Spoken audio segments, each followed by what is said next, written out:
In this completed dish video, we're going to make this, which is a take on a pan-roasted chicken breast with spring vegetables, but the twist is we're actually going to sous vide the chicken breast and then crisp the skin on the pickup. Now I'm going to start just like I would with any other chicken breast. I'm going to brine for both flavor and moisture content. This is you don't have to do it, but I would recommend it. It's a 5% brine. We have a separate video on it, which I'll link to in the show notes.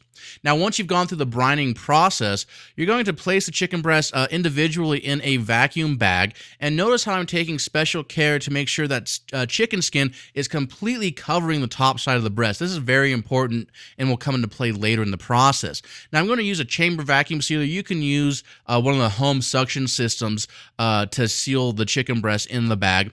Now, you'll notice, though, that the skin, again, is completely covering out to the edge the top of the chicken breast.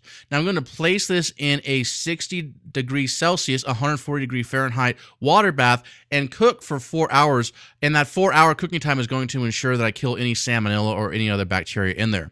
Now, after the 4-hour cooking process, you can either serve the breast immediately or chill in an ice bath. Now, if you're going to chill it for later use, you're going to place the vacuum-packed chicken breast back into the same temperature bath for about 20 minutes to reheat. Now, when you get an order for your chicken breast, you're going to make a vegetable saute, and I like to add mushrooms to my vegetable saute for this particular chicken preparation. And this is a gourmet mushroom mix that you can either get from a Whole Foods or you can order it from your local produce purveyor. I'm going to slice the stems on the larger mushrooms and then keep the smaller, thinner mushrooms whole. And then I'm going to heat a skillet over high flame because we are sauteing, so you want to use a lot of heat here. And I'm going to throw in some sliced shallots. I'm just using our 50-50 clarified butter and canola oil mix here. Shallots, little seasoning of salt. Throw in the mushrooms with whole butter. Let that butter melt down, and I'll cover it with a lid or another pan. Let it steam for about 30 seconds to make sure you're heating those mushrooms all the way through and making them soft and tender. Now, once the mushrooms start to soften, you're going to add in some baby carrots that have been blanched and sliced, and also some English peas that have been blanched as well. And I'll link separate videos on this blanching technique at the end if you're unfamiliar. Now, we're going to saute this whole vegetable mixture together and deglaze with a little bit of white wine, and the white wine is going to add some acidity and also some moisture, and the steam from the white wine is going to ensure that our vegetables are nice and warm all the way through. But I'm not going to reduce completely because I'm going to set that off to the side while I finish my chicken breast. So when you're ready to serve the chicken breast, you're going to cut it out of the package while it's still warm. You're not going to chill it, and you're going to gently press the skin side only into some rice flour. And I like to press this into the rice flour and then let it sit skin side up for a couple of minutes right before I pick it up or right before I serve it. Now, in a separate saute pan, I'm going to melt some chicken fat, and I got this chicken fat from basically skimming it off of my chicken stock when I was making it, and then I simmer the fat until all the water comes out, and I simmer it over low flame or low heat, and that water slowly simmers out, and then you have pure chicken fat, which you can then use to cook your chicken.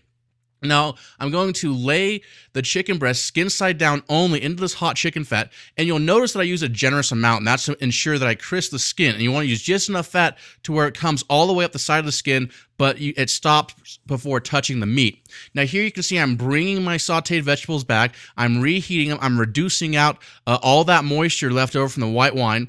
And then once all that moisture is almost gone, I'm going to throw in a handful of baby spinach.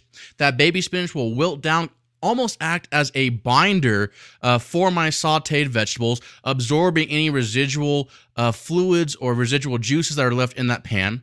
And then when the chicken skin is crispy and golden brown, I'm going to turn it out onto a sizzle pan or a plate, skin side up, and I'm going to season that skin while it's still hot with some smoked paprika and some freshly ground black pepper. Now, you can season this with any sort of spices or herbs that you like. Now, notice I'm not seasoning it with salt because we've brined the chicken breast. If I hadn't brined the chicken breast, I would use salt as a seasoning as well. Now, you're going to place your vegetable mix right in the center of a plate, And then I'm going to sort of elevate the backside so it's sloping forward. That way, when I place the chicken breast on it, the bone side is tilted up, and this is the presentation view that you would give your customer. Now, I'm going to finish by spooning a chicken jus around the plate, which is basically a reinforced chicken stock, which I then take and simmer with some roasted shallots until it reaches the consistency that I like. You can see it's fairly loose here. It's not a traditional nappe, so it keeps the dish nice and light. So here you have it, our beautiful crispy skin sous vide chicken breast with our sauteed spring vegetables and chicken jus. For more information, you can check out this episode's show notes at stellaculinary.com/TCD10. For some supporting techniques that we use to make this completed dish, we have how to butcher an airline chicken breast, so you can click on this video clip to go there, how to blanch baby carrots, how to sous vide a lamb rack, just in case you're interested in some more sous vide techniques, how to prep English peas, how to pan roast a chicken breast. You can use this pan roasted chicken breast technique if you don't want to sous vide your chicken breast, or if you don't have an immersion circulator. You can do this exact same dish using the pan roasted chicken breast. And then our sauce today was just a reinforced chicken stock that we reduced down with some roasted shallots until it reached the consistency that we wanted, which is basically a very, very light nappe. So you can click on that video as well. Also, if you haven't already, subscribe to Stella Culinary on YouTube to never miss a new video ever again.